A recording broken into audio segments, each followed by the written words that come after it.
এটা হচ্ছে খাগড়াছড়ি জেলার দিঘিনালা উপজেলা। আগে মূলত এই উপজেলাতে মানে দিঘিনালাতে এখানকার ফল বলেন, তারপর হচ্ছে পাহাড়ি সবজি বলেন, সব কিছুর দাম ছিল হাতের নাগালে। আজকে না প্রায় সময় এই জায়গায় দাঁড়ায় টুরিস্টরা কিছু না কিছু কিনতে এই জায়গাতে দাঁড়ায়।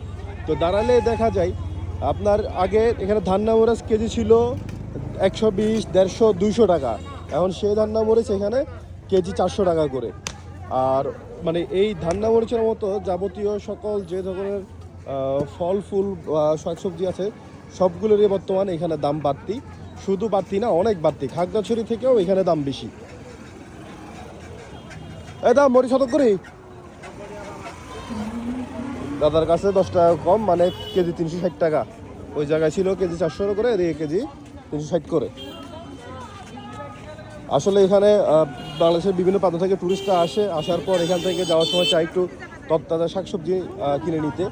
আর এটাই হচ্ছে এখানকে মানে মূলত এখন আমরা যারা লোকাল আছি লোকালদের কাছেও যে দামে বিক্রি করে টুরিস্টদের কাছেও সেম দাম বিক্রি করে, কিন্তু দামটা অনেক বেশি। খাগড়াছড়ি বাজার থেকে তো বাজার আমি করি, তো যার কারণে আমি বলতে পারি যে খাগড়াছড়ির তুলনায় এইখানে কিন্তু প্রতিটা সবজির ফলের দাম অনেক বেশি এই জায়গাতে।